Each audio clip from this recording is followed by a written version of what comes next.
শীতলকুচিতে বিপুল পরিমাণ গাঁজা উদ্ধারের ঘটনাকে কেন্দ্র করে শনিবার মাথাভাঙ্গা সাংবাদিক বৈঠক করেন মাথাভাঙ্গার অতিরিক্ত পুলিশ সুপার সন্দীপ গড়াই। তিনি জানান, এদিন সকালে শীতলকুচি থানার পুলিশ গোপন সূত্রে খবর পেয়ে পূর্ব ভোগডাবরি এলাকায় সম্রাট মণ্ডল নামে এক ব্যক্তির বাড়িতে তল্লাশি চালায়। পুলিশ সূত্রে জানা গিয়েছে, বাড়ির উঠোনে মাটি খুঁড়ে লুকিয়ে রাখা হয়েছিল প্রায় 33 কেজি গাঁজা। এক্সিকিউটিভ ম্যাজিস্ট্রেটের উপস্থিতিতে ওই গাঁজা বাজেয়াপ্ত করা হয়। অভিযুক্ত সম্রাট মণ্ডলকে গ্রেপ্তার করে তার বিরুদ্ধে মাদক আইনে মামলা রুজু করা হয়েছে। অতিরিক্ত পুলিশ সুপার সন্দীপ গড়াই আরও জানান, প্রাথমিক তদন্তে জানা গেছে পাচারের উদ্দেশ্যে এই গাঁজা মজুত করে রাখা হয়েছিল। এত বিপুল পরিমাণ গাঁজা কোথা থেকে এলো, কারা এর সঙ্গে যুক্ত কিংবা কোথায় পাঠানোর পরিকল্পনা ছিল, এসব বিষয়ে খতিয়ে দেখতে ধৃতকে আদালতে পেশ করে পুলিশ হেফাজতে নিয়ে জিজ্ঞাসাবাদ করা হবে।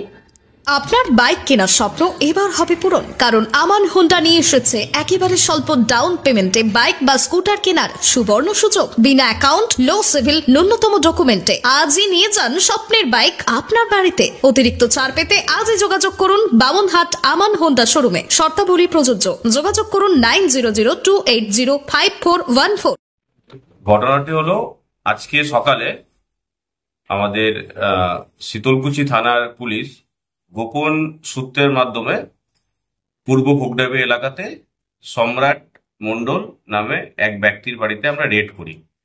তো গোপন তথ্যের মাধ্যমে আমরা জানতে পেরেছিলাম যে ওনার বাড়িতে উনি কিছু গাঁজা মজুত রেখেছেন।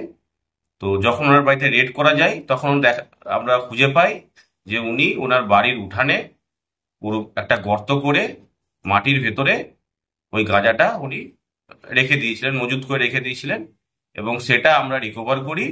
এবং পুরো প্রসেসটা আমরা একজন এক্সিকিউটিভ ম্যাজিস্ট্রেটের প্রেজেন্সে পুরো রিকভারিটাকে ভিডিওগ্রাফি করা হয়ে থাকে, এবং উক্ত ব্যক্তিকে আমরা অ্যারেস্ট করে আছি এবং তার এগেনস্টে এনডিপিএস দ্বারাই একটা মামলা করা হয়েছে। কতখানি গাঁজা?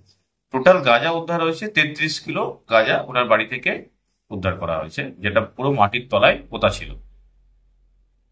মাটির তলায় কিসের মধ্যে ছিল স্যার? মাটির তলায় উনি একটা প্লাস্টিক যে ড্রাম, তার মধ্যে ভরে মাটির তলায় উনি পুঁতে রেখে দিয়েছিলেন মাদক দ্রব্যটা।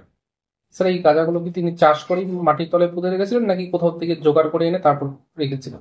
আমরা প্রাথমিক তদন্তে করে যেটা জানতে পেরেছি, উনি ওটা কোনো জায়গাতে বিক্রি করার উদ্দেশ্যে পুঁতে রেখে দিয়েছিলেন। এবার কোথা থেকে উনি পেয়েছেন সেটা আমরা ওনাকে পুলিশ রিমান্ডে নেব এবং জিজ্ঞাসাবাদ করে তদন্ত করব। স্যার, বেশ কয়েকদিন বন্ধ থাকার পর গাঁজা পাচার চক্র ফের সক্রিয় হয়ে উঠেছেন। গতকালও আপনারা বেশ কিছু গাঁজা গাড়ি থেকে রিকভারি করেছিলেন। হ্যাঁ, মাথাভাঙ্গা থানা কিছুদিন আগে আমরা একটা গাড়ি থেকে রিকভারি করি, সেখানেও আমরা গাঁজা উদ্ধার করে থাকি। এবং পুলিশ, মাথাভাঙ্গা থানার পুলিশ এবং পুরো কুচবিহার জেলা পুলিশ সর্বদাই সক্রিয় আছে।